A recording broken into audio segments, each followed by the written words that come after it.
Ready, set, go。Sandy 啊，點先可以維持公司戶口健康㗎？就好似保持個人健康一樣，要養成良好嘅戶口管理習慣。銀行要掌握客戶最新嘅情況，先能夠提供更合適嘅服務。如果收到銀行信息，應該及時處理。建議透過官方嘅渠道同銀行溝通，保障公司資料安全，減低詐騙嘅風險。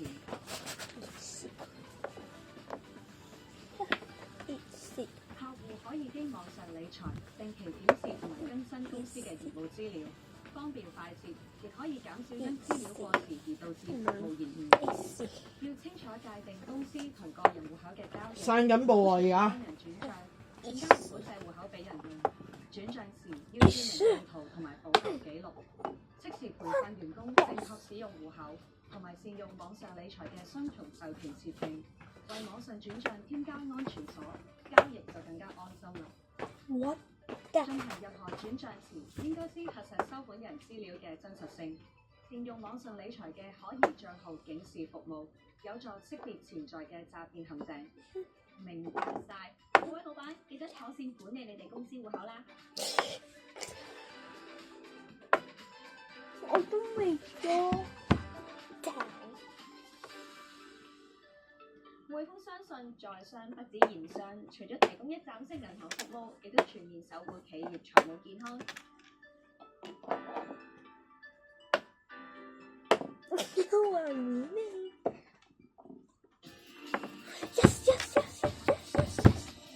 Holy moly！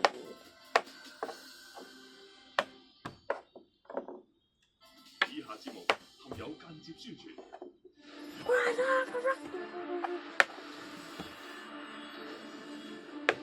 Game match。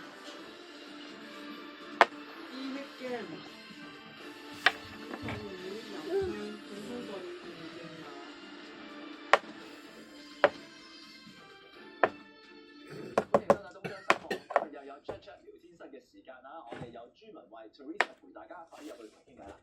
即係灣仔警署嘅門口咧發生咗驚險嘅一幕啊！咁事緣咧有一架黑色嘅 BB 車咧就唔知點解突然間跣咗出馬路喎，咁好彩的士司機反應夠快，收慢啊，扭軚避開咗。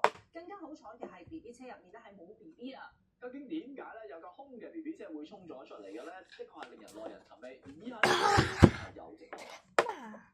早前我哋報道過西貢黃石營地長期俾人霸佔長住，有人甚至住足幾年。我哋報道播出之後，漁護署喺22號進行清場，亦封閉咗嗰度進行維修，以為一天都光晒。正所謂你有你封，佢有佢搬。我哋收到觀眾報料，話班村民原來搬咗去隔離啊！我6月27號去同我男朋友去到玩啦嘅，之後咧全部都搬晒去大沙坪嗰度。